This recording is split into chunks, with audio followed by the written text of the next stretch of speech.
যে মানুষ মরে গেলে যে পুড়ে গেলে আমরা তো সামনে থাকি, তাহলে তো আমাদের তো অ্যাটাক করতে পারতো, কিন্তু আমাদেরকে সেভাবে কোনোদিন অ্যাটাক করে না। এবারে এই মৃতদেহ পুরানা ও প্রায় না হলেও আজ থেকে 45 বছরের প্রায় 45 বছর বেশি হবে। তার বছরে না হলেও 17টা 18টা আমি আছি। 18টা 17 এক বছরে 17টা 8 বছর গেছি, 16টা বোধ হয়। অনেক সময় তো মনে তাপেতে সে খেঁচে উঠে পড়ে। হ্যাঁ, খেঁচে উঠে পড়ে, মানে খেঁচে উঠে মানে একদম শুধু এই পেটের লাইকুন্ডুটা তার কুইয়ের মধ্যে থাকে, বাদ বাকিটা পুরো ব্যান্ড হয়ে যায়। দুটো রিং, হ্যাঁ পুরো রিং, সাইকেলের যেমন রিং, রিংয়ের মতো হয়ে যায়। হ্যাঁ রিং, হ্যাঁ ওইরকম রিংয়ের মতো হয়ে যাবে।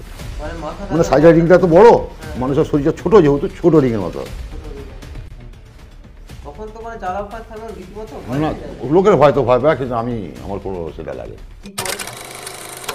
দাহ হচ্ছে তখন বডি নাকি উঠ থেকে সামনের বট গাছে পড়ে যাচ্ছে। কি করেছে? শ্মশানে শোক করানো অবস্থায় নেই। তার মানে ছেলের সঙ্গে সে মারপিট করছে, তখন শুধু বলছে বাঁচা বাঁচা করছে, ভাই বাঁচা। তখন এবার ভাই কি করবে, কাকে মারবে? এদিকে মানে বাবা মা মৃত, ভাই জীবিত, এবার দাদাকে মারবে না, দাদাকেও চিনতে পারছে না, বাবাকেও চিনতে পারছে না। কি করলো না, কুড়োল দিয়ে বাবাকে আঘাত করলো।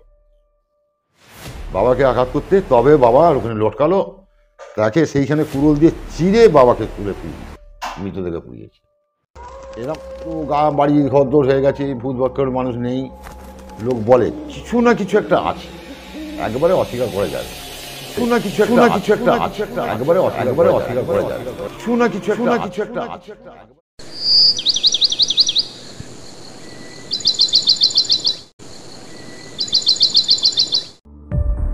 দেখুন, আমরা এখন যেই জায়গাটায় দাঁড়িয়ে আছি, এই জায়গাটা নিয়ে নানান দ্বিমত আছে।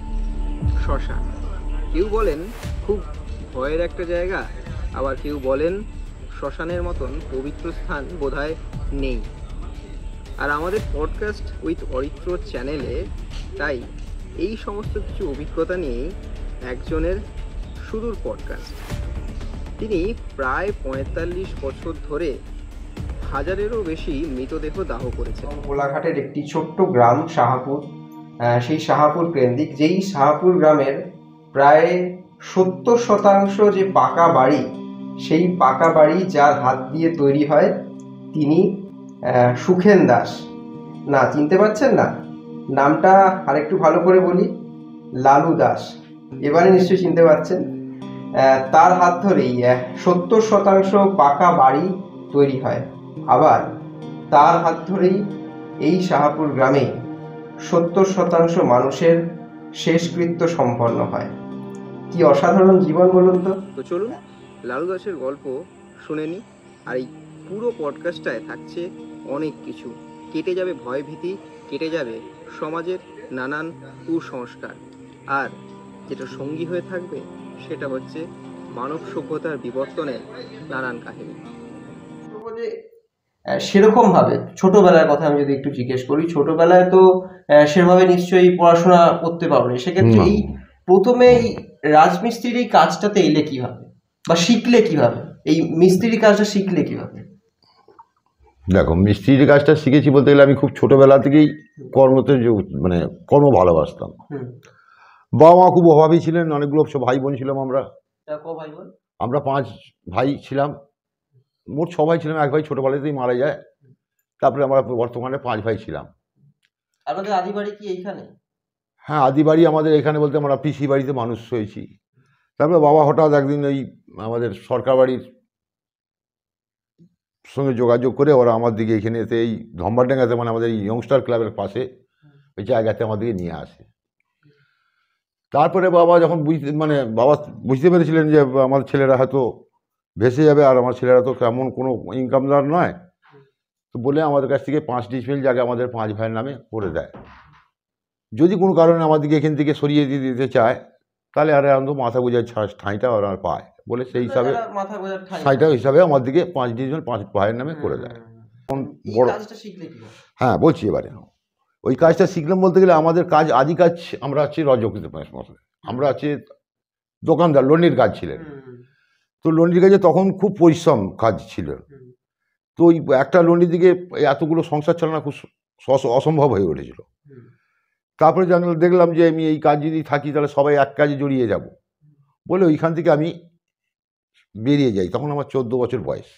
14 বছর বয়স। তখন 14 বছর বয়স। আমি এক কড়া বালি চাকাবার মতো ক্ষমতা আমার সেই সময় ছিল না। সে সময় থেকে বেরিয়ে যাই টুকটাক করে করতে করতে। তখন আমাদের মানে এমনি প্রাথমিক রোজ ছিল 2.5-3 টাকার মতো। তখন ওটা কত সাল হবে? ওটা আছে তোমার হবে 88 সাল টাল হবে। 62 সালে আমার জন্ম। মানে 78 সালে বন্যা, তার মানে আপনার হ্যাঁ, বন্যার আগে থেকে আমি কাজ করি। বন্যার আগে থেকে? বন্যারও বছর 3 আগে থেকে। কত বছর বয়সে প্রথম কাজ করেন? 14 বছর বয়স, প্রায় 14 15 14-15 বছর মধ্যে তখন কি মিস্ত্রি নাকি? না, লেবারে কাজ করি। আচ্ছা। লেবারে কাজ করতে করতে আমি তো লেখাপড়াটা জানতাম না, আমার একটু মিস্ত্রি কাজ শিখতে দেরি হয়েছিল। তারপরে আমি যে মিস্ত্রির সঙ্গে কাজ করতাম, সেই মিস্ত্রি আমি যখন দেখলাম যে সেই মিস্ত্রির থেকে একটু ভালো কাজ করছি, তখন তার হিংসা হলো তার আমার উপর, যে যদি ভাবে কাজ করে তাহলে আমাকে তো লোক খুঁজবে না।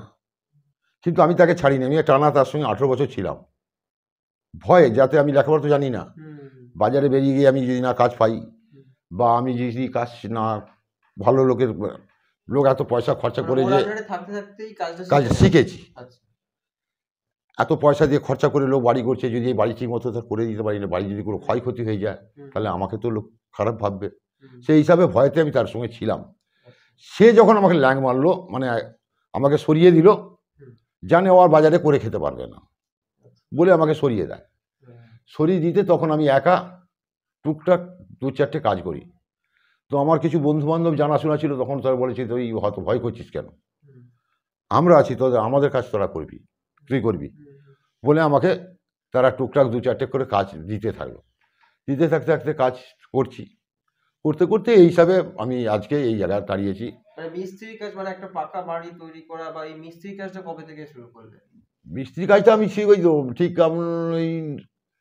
88 সাল টাল থেকে বোধহয় মিস্ত্রি কাজটা শিখেছি, টুকটাক করে শিখছি। তারপর খুব বেশি ভালোভাবে শিখিয়ে করেছি ঠিক 2000 বা 98 সালের মতো করে ভালো মিস্ত্রি কাজটা শিখে গেছিলাম।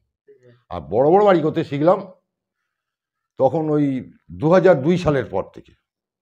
তখন বেশি ব্যাপক বাড়ি টাড়ি হলো, বন্যা হয়ে যাওয়ার পর সব বাড়ি টাড়ি সব ভাঙা ভুঙিয়ে হলো, তখন এই বেশি বাড়ি হওয়ার জন্য তখন কাজটা ভালোভাবে করতে পারলাম। তো সেই হিসাবেই এখন চলছি। খুব বড়ও হয়নি আর ছোট হয়নি, আমার চলে যাচ্ছে মোটামুটি একটা ছোটো স্টাফ নিয়ে আমি চালিয়ে যাই। আমি এই স্টাফেতেই আমি বড় বড় বাড়ি করি। এখানে তো সাধারণত খুব একটা বড় বাড়ি হয় না, বড় 3তলা 4তলা পর্যন্ত আমি করেছি আমি। তো তারপরে এটা কত বছর ধরে করে আসছেন এই মিস্ত্রি কাজটা? আজকে ধরুন যদি 98 সালের দিকে যদি ধরা হয়, 88 হ্যাঁ 88 সাল থেকে, মানে কাজটা করছি ছোটোবেলা থেকে, যা মিস্ত্রির সঙ্গে মিস্ত্রি কাজটা যেটা শিখেছি 88 সালের বছর থেকে। আজকে যদি 23 বছর হয়ে যায়, এদিকে 23 বছর বলছি 25 সাল পর্যন্ত হয়, তাহলে 25 আর সেদিকে 12 ধরে না, তাহলে 35, 37, 38 বছর মতো প্রায় মিস্ত্রি কাজই করছি আমি। প্রায় 30-32, হ্যাঁ 32-33 বছর। 32-33 বছর। এই 32-33 বছর তো আনুমানিক, জানি হিসাব নেই, আনুমানিক কত বাড়ি তৈরি হয়েছে আপনার হাতে? ও আমারও অত হয়তো মনে থাকবে না, বহুত বাড়ি করেছি আমি। হানো জায়গা না, শাহপুরে বাইরে গেছি, বোর্ডাই গেছি, কুল কলেজ গেছি, আড়র গেছি, কোলায় গেছি, উড়িষ্যাও গেছি। উড়িষ্যাও গেছি। হ্যাঁ, মানে এখানে জানাশোনা যে থাকতো তার হয়তো বাড়ি উড়িষ্যা, সেইখানে কর্মতে যুক্ত ছিল, সে আমাদের এই যে মিষ্টি দোকান উড়িয়েদের লক্ষ্মীপুরের মিষ্টির দোকান, ওদের দেশের বাড়িতে গেছিলাম বাড়ি করতে, ওখানে করে এসেছি। বোর্ডাঙ্গি, বাতানবাড়ি, এদিকে রাইন করেছি, বাইরে কম করি, মোটামুটি শাহপুরটাই আমার মেন টার্গেট। লোকে যে বলে যে এখন এই বাড়ি টাড়ি করতে গেলে অনেক রকম ইঞ্জিনিয়ারিং পাস টাস করতে হয়, অনেক কিছু জানতে হয়। আমার কাছে সেটা ঠেকে না। আমাকে যে কোনো বেসে পড়ে দিলে এবার আমি সে বাড়ি করবো, সে বাড়ি কোনো ক্ষয়ক্ষতি হবে না, আমার ইঞ্জিনিয়ার লাগে না। আপনি তো বলেন যে মানে খুব একটা দুস্থ পরিবার থেকে এসেছিলেন। হ্যাঁ, এসেছিলাম। এখন করে করে যে অভিজ্ঞতাটা হয়েছে, এখন আমার কাছে কোনো কাজ থাকেন। সেটাই আমি জিজ্ঞেস করছি যে না জেনেও মানে শিক্ষাগত যোগ্যতা না থাকা সত্ত্বেও কিভাবে এই বাড়ির মতন, যেটা অনেক রকম সিচুয়েশন হয়, ভেঙে পড়তে পারে এইটা কিভাবে করলেন? ওটা মাটি দেখুন, আমরা কাজ করে করে একটা এমনই অভিজ্ঞতা হয়ে গেছে হুম, প্লট দেখলে বলে দেবো এতে কি করা যাবে আচ্ছা, বা এতে কি দিলে হবে, তবে বাড়িটা টিকবে। হুম, আমরা প্লটটা দেখলে বুঝিয়ে দেবো যে এই বাড়িটার এই জায়গাটাতে কি দিলে বাড়িটা টিকবে। হুম। তো সেই হিসাবে আমরা প্রিপারেশন নিই যে আমার এইভাবে কাজটা করতে হবে। এবার কাজটা করতে হবে। হ্যাঁ, তাও আনুমানিক কতগুলো বাড়ি হতে আনুমানিক ও 5-7 হয়ে যাবে। 5-7 হ্যাঁ, হয়ে যাবে? আমি এত বাড়ি করেছি সে চিন্তা বলে বলে গুনে বলা যাবে না। হুম, আজকে ধরো না বছরেতে না হলেও 8টা-10টা করে বাড়ি হুম, কমসে কম করি। হবে। তো সব কাজ করে উঠতে পারি, বাড়ির মেন ট্যাক্সারটাকে আমি দাঁড় করি বেশি করে, কারণ এত ওই টাইমের মধ্যে হুম, হুম, অত বাড়ি করা মানুষের পক্ষে সম্ভব না। সম্ভব নয় একা, হ্যাঁ। তো ওই জন্য বেশি করে আমি ট্যাক্সারটা, আমি প্লাস্টারের কাজটা একটু কম করি, বাড়ির ট্যাক্সারটাকে দাঁড় করিয়ে দেওয়ার চেষ্টা বেশি করি। বয়স তো হচ্ছে, তাহলে ভবিষ্যৎ নিয়ে কি পরিকল্পনা করেছেন? ভবিষ্যৎ বলতে গেলে দেখো আমার তো আর এই একটা বয়সে বয়সের পর তো এই কঠিন কাজ করা যাবে না। না, এখনো পর্যন্ত সেরকম কিছু সিনা আসেনি যে এখনো ভাড়া বাড়িতে অসুবিধাটা এখনো সেই বয়সে তখন সেটা এখনো আসেনি। অনেক লোকের এসেছে ঠিক আছে, আমি নেশা ভাঙটা কম করি তো, হুম, তাই জন্য আমার এই ভয় এটা এখনো আসেনি। হুম। এরপরে হয়তো কখন আসবে তখন চিন্তা ভাবনা করা যাবে। আপনার টিমে তাও কতজন থাকে? 7-8 জন থাকে, হুম, হুম, কোন সময় দরকার পড়লে 8জনও নিতে হয়, 10জনও নিতে হয়, কাজের পরিস্থিতি অনুযায়ী। হুম। এটা তো গেল একটা পার্ট। এবারে আরেকটা পার্টে যদি আসি, শুধুমাত্রই আপনি রাজমিস্ত্রির কাজে হুম। যে আবদ্ধ থাকেন তা নয়। আমরা দেখতে থাকি যেই মানুষ যারা মারা যান, গ্রামের মধ্যে যারা মারা যান, শুধু গ্রামেও হুম। কেন, গ্রামের বাইরেও থেকেও হয়তো অনেক সময় ডাক পড়ে। আপনি ঝাঁপিয়ে যান, ঝাঁপিয়ে পড়েন সেখানে। এইটা কবে থেকে প্রথম শুরু এটা করলেন? খুব ছোটোবেলার দিকে, প্রায় এটাও ছোটবেলা থেকে? খুব ছোটোবেলা দিকে, এটা 18-19 বছর বয়স থেকে আমি এখানে যখন আসি, আমরা তখন 13-14 বছর বয়স ছিল। তারপরে আমরা একটু ওই কাঠ ফাট চিনতে খুব ভালোবাসতাম, আমরা তো শ্রমিক মানুষ, হুম, কাঠ ফাট চিনতে পারতাম। তখন তো আর এই কাঠ চেরা বিক্রি হতো না, এই দিয়ে মরা পোড়া হতো না।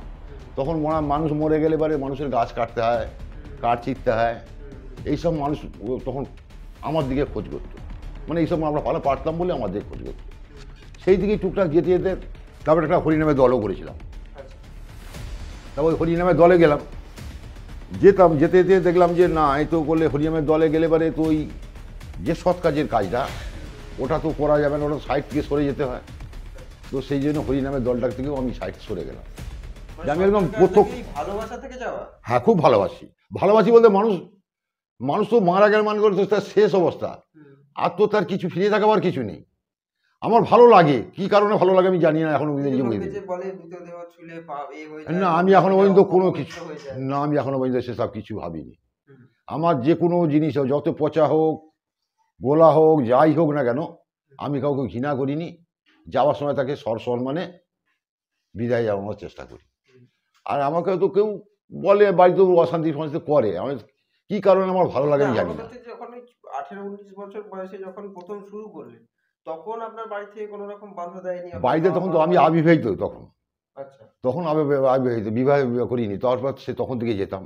হুম, তারপর বিবাহ করলাম, যখন যেহেতু করলাম, তারপর সে খুব একটা আপত্তি করতো না। ইদানিং এর বয়স, তারও বয়স হচ্ছে, একটু বলে, টুকটাক বলে, আমি সেটা কান দিইনি। কারণ মানুষ যদি ডাকে তাকে কি না সাড়া দিয়ে না পারা যায়? মানুষ ডাকলে আমি সাড়া দিতে না দিয়ে পারিনি। আমার যত কষ্টই হোক না, জ্বর জ্বালা যাই হোক না কেন, আমি একবার যাওয়ার চেষ্টা করি, যে অন্তত প্রাথমিক কাজটা আমি তাকে করিয়ে দিই। হয়তো কোনো কারণে হয়তো একবারই শেষ পর্যন্ত থাকতে পারলাম না, প্রাথমিক আমি তাকে প্রাথমিক কাজ বলতে সাজিয়ে তুলে কোনটা, দিয়েছিল। কোন জিনিসটা করেন? মেন তো কাঠফাট সাজিয়ে তাকে তুলে দিয়াটা, হুম, মেন সাজিয়ে তাকে তুলে দিয়ে, সে ব্যতিক্রম 2-4টে আমি হয়তো এসেছি এরকম, হুম। না আমি একদম মানে শেষ এটা সময়। অনেকে আমি শুনেছি যে এটা অনেকে ঠিকভাবে পারে না। মানে এটার মধ্যে আলাদা কি থাকে? মানে আর কাঠ-ফাট ওই সাজানোর কাঠ সাজানোর মধ্যে একটু টুকটাক ক্যাপাসিটি থাকে। আচ্ছা, তার মধ্যে ধরুন এবার মানুষ মরা, যে মানুষ পুরানো হয় অ্যাকচুয়াল কিন্তু মানুষের তেলে মানুষ পুড়ে, আচ্ছা, কাঠ মানুষের তেলেই মানুষ পুড়ে। মানে কিরকম জিনিস? আমাদের যে শরীরে যে চর্বি আছে বা তেল জাতীয় জিনিস আছে, যখন আগুন যে আমাদের শরীরকে যখন পুড়তে আরম্ভ হবে, তবেই সে কাঠগুলো ভালোভাবে জ্বলে। নাহলে কিন্তু কাঠ শুধু কাঠ পুড়বে, মরা পুড়বে না, সে কিন্তু হয় না। আচ্ছা, অ্যাকচুয়াল কিন্তু মানুষের তেলে কাঠটা ভালোভাবে পুড়ে, মানে একটা মানুষের, নাহলে সঙ্গে সঙ্গে কাঠ চিরে সে মানুষ জ্বলছে কী করে?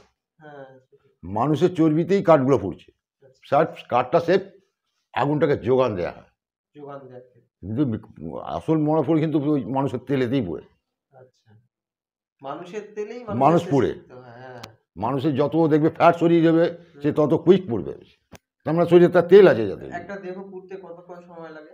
2 ঘন্টাও লাগে, বা 2 ঘন্টার 1 ঘন্টা 50 মিনিট এরকমও লাগে, আবার কোনোটা ঘন্টা 5 ঘন্টা পর্যন্ত লটকাতে হয়। 5 ঘন্টা হ্যাঁ এরকম অভিজ্ঞতা আপনার হয়েছে? হ্যাঁ আছে, আমার অভিজ্ঞতা হয়েছে।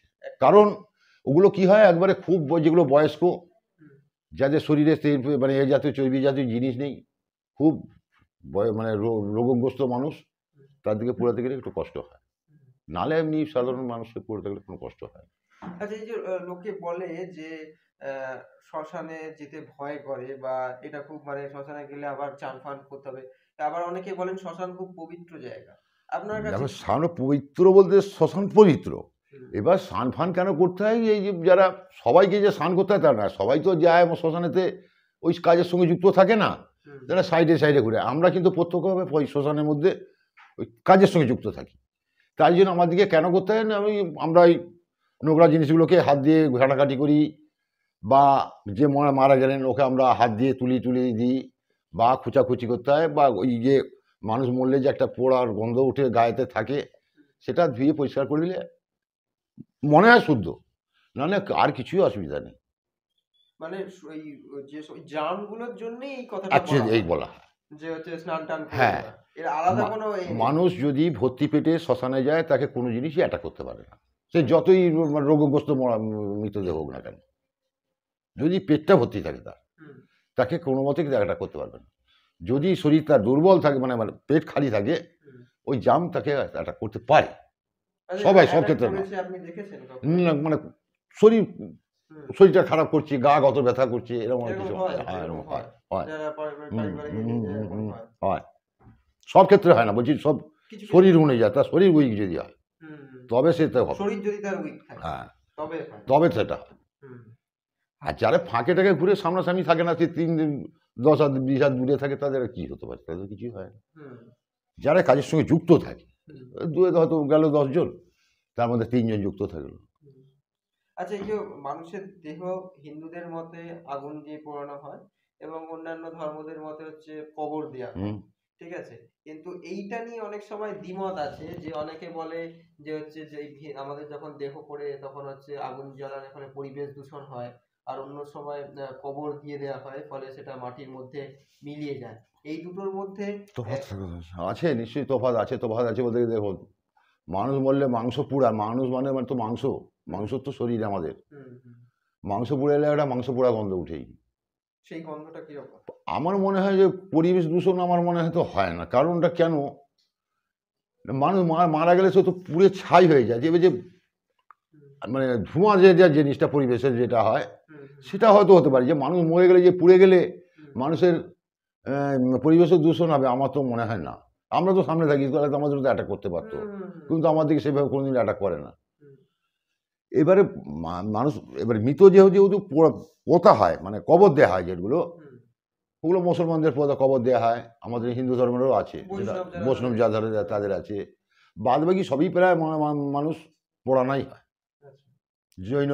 জৈনদের পোড়াতে দেখেছি, বা আরো অন্য যাতে বামুন বাবা আছে, সবাইকেই পোড়াতে দেখেছি। তাহলে তো পূর্বপুরুষ থেকে তো হয়ে আসছে এগুলো, যদি এরকম দূষণ ব্যবহার হতো, তাহলে তো অনেক সরকার থেকে তাহলে এর করতে পারতো। এবার চুলি দিয়ে পোড়ানো হয়, চুলিরও তো গ্যাস পাইপ আছে, ঢুকিয়ে দিল না, সেটা প্রথমেই দেখতে হবে, তারও তো গ্যাসটা উঠছে, তারও তো পরিবেশের দূষণ হতে পারে। সেই হিসাবে চলছে, তা সরকার থেকেও কিছু সেরকম একটা করে না, চলছে। ক্ষতি হয়, এটা অস্বীকার করে, ধোঁয়াটা মানুষের শরীরে ক্ষতি করে। এই কাজটা কতদিন ধরে করছে এই মৃতদেহ পোড়ানো? ও প্রায় না হলেও আজ থেকে 45 বছরের, প্রায় 45 বছর বেশি হবে তার। আমি জীবনে আমার শাহপুর গ্রামে, কেন শাহপুর গ্রামে কাকে আমি যাইনি এমন কোনো কথা নেই, মানে শাহপুর গ্রামে প্রত্যেকটা মানুষের আপনার ছোঁয়া না পেলে, হ্যাঁ কথা মনে হয়, আমার তো মনে হয় না, এত আমি গেছি, হ্যাঁ আমার মনে হয় বছরে না হলেও 17টা 18টা আমি আছি, 17 এক বছর, 17 8 বছর গেছি, 16টা বোধহয়, হিসাব করা থাকে নাকি? হ্যাঁ মোটামুটি বছরে কটা যায়, এক বছর গেছি 11টা, কোন বছর 19টাও গেছি, মানে 18 19 15 11 পর্যন্ত লেগেছে, 11 নিচে লাভেনি এখনো, 10টা 11টা একবারে হ্যামেশাই ছাড়, 10টা 11টা হয়, বছরে হয়, মাসে একটা একবার হয়তো মাসে একটা হলো না, একটা মাসে দেখবেন 3টে পড়ে গেছে। হ্যাঁ শুনেছি যে ওই শুক্রবার না কবে একটা মারা গেলে নাকি। এই তো 3বার, শনিবার, ওটা শনি মঙ্গলবার। হ্যাঁ আর ওটা কি যেটা প্রবাদ আছে বলে বটে ওগুলো কি, ওগুলো মানে মঙ্গলবার আর শনিবার মারা গেলে। আমাদের শাহপুরের ক্ষেত্রে ওটা হয়েছে, আচ্ছা আচ্ছা অন্য কেউ কোথাও হয়েছে কিনা আমি জানি না, যে আমাদের একটা গেলে পর পর 3টে 4টে যাবে। আচ্ছা এইটা হচ্ছে এই জন্যই আমরা বলি শনি মঙ্গলবার বেড়ে গেলে আজকে একটা গেছে, শনিবার যেহেতু মরে যায় কে গুণা পাশাপাশি যাবেই, হুম, তো সেটা হয়, কমসে কম 3টে যায়। হুম। আচ্ছা এই যে বলে যে মারা যাওয়ার পরে দোষ লেগেছে, এই জিনিসটা কি? এই দোষ লাগার ব্যাপারটা দোষ লাগা দেখো বলো গ্রহ অনুযায়ী, তো যারা বামুন টামুন আছে ওরা বুঝতে পারবে, যারা গ্রহটো এতে বলে কটার সময় কি মরলে, মানুষ যেমন জন্মালে তার হয়, হুম, ঠিক মৃতকালেও তো তার ওই জিনিসটা হয়। আচ্ছা মানে তো জন্মানোর সময় যে এর হ্যাঁ, মধ্যে দশমনালেও তার গণকাররা যেটা বলে বা কুষ্টি টুষ্টি বানায় না, তারাও তো ওই গ্রহ থেকে এসেই করে, জন্মানোর তারিখ সময় দেখেই তো করে। হ্যাঁ আবার ঠিক মৃতটাও যাওয়ার সময় ওই সময় দেখেই তারা বার করে, আচ্ছা যে এই সময় মারা গেছে, এই টাইমে মারা গেছে, এই দোষটা লাগিয়ে গেছে, হুম, বা এই বারের এই সময়টা খারাপ সময় মারেছে, মানে একটা দোষ লাগিয়ে গেছে, কেউ বলে দুপুর লেগে গেছে, এইভাবে হয়। আচ্ছা এক পদ ও পদ দুপুর শুনেছি এটা বলে, শুনেছি। মানে বছরে যদি 15-16টা করে হয় তার মানে না আমি না হলেও 250 পার, 250 নিশ্চয়ই পার করেছি। 250 হ্যাঁ মানে ইদানিংটা আমাদের, আগে তো এত লোক সংখ্যা ছিল না, হ্যাঁ আগে তখন কম হতো, কম হতো হ্যাঁ। ইদানিংটা একটু বেশি হচ্ছে, এই বছর 3-4 খুব বেশি হচ্ছে। মানে শুধুমাত্র কি মানে ন- এটা কি লক্ষ্য করা গেছে যে বয়স্ক লোকরা তো সময় হলে তারা মারা যান, তার সঙ্গে এখন দেখা যাচ্ছে অনেক ইয়ং ছেলে ইউ তারা- চলে মারা গেছে। তারা যখন অনেক সময় দেখি যে সুইসাইড করেছে, হুম। গিয়ে মারা গেছে বা হার্ট অ্যাটাক করে মারা গেছে, এরকম কখনো কেস কে বুঝিয়েছে? হ্যাঁ আমার সামনেই তো পড়িয়েছি, হ্যাঁ এটা পড়িয়েছি, হুম, আপনার নাম করা দরকার নেই। হুম, সব পার্কে সব পাশাপাশি সব পড়িয়েছি তো, হুম, হুম, জলের ডুবে মারা গেছে তাকে পুড়িয়েছি, হুম। বা গলায় দড়ি বা হুম, বিষ খাওয়া, হুম।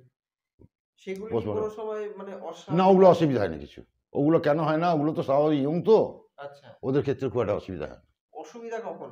অসুবিধা খুব মানে বিষ্ণুসজ্জা মানুষদের একটু অসুবিধা বেশি, আচ্ছা বিষ্ণুসজ্জা যারা হয়, অনেকে বলে, অনেকে তো বেশি ভয় পান যারা এই যারা অপঘাতে যাদের মৃত্যু হয় না তাদের- ওটা ভয় পায় না, ভয়টা কথা বলছো, হুম, না ভয় আমি আমার কোনটাতেই ভয় পায় না, ওটা লোকের কার কি লাগে জানি না, না অনেক সময় তো মনে তাপেতে সে খেঁচে উঠে পড়ে, মানে মৃতদেহ হ্যাঁ খেঁচে উঠে পড়ে, মানে খেঁচে উঠে মানে একদম শুধু এই পেটের লাইকন্ডুটা তার কুইয়ের মধ্যে থাকে, বাদ বাকিটা পুরো ব্যান্ড হয়ে যায়, পুরো রিং, কুইয়ের উপরে ring হ্যাঁ হয়ে পুরো রিং, সাইকেলের যেমন রিংয়ের মতো হয়ে যায়, এটা দেখা যায় হ্যাঁ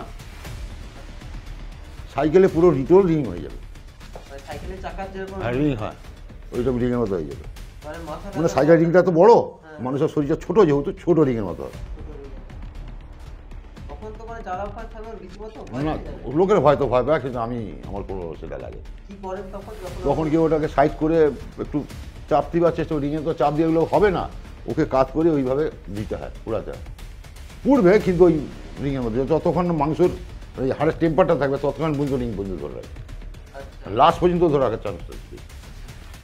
মানে ওরকম অবস্থাকে আবার করে পোড়াতে হয়। হুম।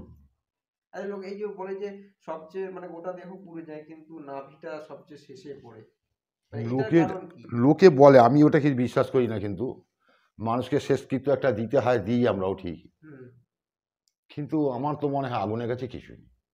হুম, আমি যতগুলো পুড়িয়েছি লোকের এতে দিতে হয়, যে কোনো একটা অঙ্গ মানে শরীরে দিতে হয়, যেটা ভাসিয়ে দেয়। হ্যাঁ এটা ভাসিয়ে দেওয়ার জন্য দিতে হয়, মানুষের মন রক্ষার জন্য, হুম, কিন্তু আমার তো মনে হয় আগুনের কাছে কিছুই নেই, মানে ওটাও পড়বে। কিছুই খুঁজে পাবেন, আগুনের তাপ দিলে কিচ্ছু থাকবে না। ওটাও মানে হ্যাঁ পুড়তে বাধ্য থাকে, বাধ্য থাকে, মানে একদম পুড়ে ওই ছোট্ট অংশটুকু। হ্যাঁ লাস্টকালে একটা অংশ আসে, হুম, ওই যে সেটাও যে পুড়বে নি এমন কোনো গ্যারেন্টি নেই, হুম। সেও পুড়বে, সেই সময়টা আমরা তাকে দিইনি। আচ্ছা, এই যে অনেক সময় অনেক বইতে লেখা থাকে বা সিনেমা টিনে বিভিন্ন সময় দেখা যায় যে যখন দাহ হচ্ছে তখন বডি নাকি উঠ থেকে সামনে বট গাছে পড়ে যাচ্ছে। হ্যাঁ এটা পূর্ব বংশে আমরাও শুনেছিলাম, তা একটা গল্প চলে বেশ, ওই ছোটো করে বলি এটা, হ্যাঁ, আগে করে তো সমাজ ছিল, মানে জাতিভেদ ছিল, যেমন ধপা হাপি হাড়ি নাপিত এরকম যে যার ধর্মের মানুষ মারা গেলে তারাই পোড়াবে, অন্য ধর্মের মানুষরা যাবে না, আচ্ছা, তো সেরকম ভাব, তার তো ভাই ছিলেন হ্যাঁ, একটা ধপা মানুষ, ধপাদের তার বাবা মারা যায়। তার বাবা একটু গণকার মানে গুণিন টুনিন টাইপের ছিলেন। তো কেউ তারা বাইরে তারা থাকতো, বাবা ঘরে বাবা মারা গেছে, পাড়ায় পড়ে কেউ তো নিয়ে যায় না। এবার না নিয়ে যেতে তখন তো এইসব মানে আমরা এখন যে চুল্লি ফুল্লি হেনাধনা হয়েছে সব তখন সব ছিল না, তো তখন এই বাঁশ কাঠ পুঁতেই করতে হতো। তো সে বাঁশ কাঠ পুঁতার জন্য এবার সব করেছে। তার দু ভাই বাবাকে তার কাঁধে করে নিয়ে গেছে, মানে একসঙ্গে তো কাঠ আর বাবাকে নিয়ে যেতে পারবে না, কাঠ কিছু পৌঁছে দিয়ে এসছে, এইভাবে করে একটা একটা ধাপে ধাপে সব পৌঁছে দিয়েছে। লাস্টকাল তার বাবাকে নিয়ে গেছে, কাঠ ফাঁস সাজিয়েওছে। সাজাবার পর তাকে কী করেছে না, কুইটুই সাজিয়ে বাবাকে তুলেও দিয়েছে। তুলে দেওয়ার পর না কুই সাজাবার মানে সাজিয়েছে, সাজিয়ে দেওয়ার পর বাবা সাইডে খাটে শুয়ে আছে, মানে খাটিয়াতে। তো দেশলাই জানতে বলে গেছে, মানে অন্ধকার হয়ে গেছে তো, গ্যাস লাইট হারকিল লাইট জ্বালবে বলে। তো ভাইকে বলছে ভাই তাহলে ম্যাচেতে দে দেশলাইতে। সে তখন দেশলাই বলে তাই দেশলাই ঘর থেকে ভুলে গেছি। এবার দাদাকে বলছে দাদা তুই চলে যা দেশলাইটা নিয়ে, আমি এখানে বসে আছি। ভাই দাদা বলছে না ভাই তুই চলে যা। বলে কী করেছে, ভাই দেশলাই আনতে গেছে। বাবা একটু ছোটো ভাইটা একটু তেঁড়েল গেছে, তাংড়া গেছে, আর বড়ো ভাইটা একটু দুর্বল গেছে।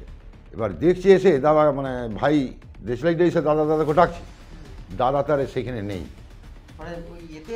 না ওই ওই এলাকাতে নেই। বাবা তার একটু গুণিন টাইপের ছিলেন। তো সেই নিয়ে তখন ও কী করেছে একটা নেই, তার মানে ছেলের সঙ্গে সে মারপিট করছে তখন, মানে নদীর চড় আছে তো, চড়েতে মারপিট হচ্ছে, কাদা দুজনেই লাটকা লাটকি হয়ে আছে, মানে কোনটা দাদা কোনটা বাবা ছোটো ভাইটা চিনতে পারেনি, শুধু বলছে বাঁচা বাঁচা করছে ভাই বাঁচা। তখন এবার ভাই কী করবে, কাকে মারবে, এদিকে মানে বাবা মৃত, ভাই জীবিত, এবার দাদাকে মারবে না দাদাকেও চিনতে পারছে না, বাবাকেও চিনতে পারছে না, দুজনে কাদা মাখামাখি হয়ে গেছে। এবারে ও যখন একটু মানে করতে পারলো যে জামা একটা মানে ড্রেস পরেছিল, সেই ড্রেসটা থেকে একটু আন্দাজ করতে পারলো যে এটা আমার দাদা, এটা বাবার বাবা। বলে ও কী করলো না, কুড়োল দিয়ে বাবাকে আঘাত করলো। বাবাকে আঘাত করতে তবে বাবা আর ওখানে লটকালো, তাকে সেইখানে কুড়োল দিয়ে চিরে বাবাকে তুলে ফিরবি মৃতদেহে ফিরিয়ে।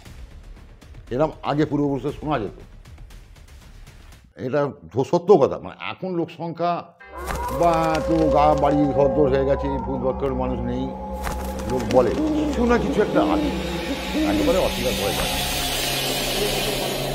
পরে অপঘাতে মৃত্যু হলে বেশি বলে যে দেখা দেয়, এটা কতটা সত্যি? আমি কিন্তু বিশ্বাস করিনি বাবু, ও দেখা টাকা গেলেও আমি বিশ্বাস করি। একবার চলে যাওয়া মানে চলে যাওয়া। হ্যাঁ, আমাকে তো দেখা দেয়নি, কাকে দেখা দিয়েছে আমি সেটা বলতে পারবো না। মানুষকে শেষকৃত্য আমাকে কেউ দেখা দেয় না, আমাকে কেউ দেখাও দেয়নি, কেউ বিরক্তও করেনি, বা কি আমাকে সেরকম আমার কোনো ভয়ও লাগেনি। আমি একা পুড়ি, আমি একা একাই ঘর জড়িয়ে আছি। আপনার পরিবারের একজনের সঙ্গে অপঘাতে মৃত্যু হয়েছিল, সেক্ষেত্রে আপনার সমস্যা হয় না?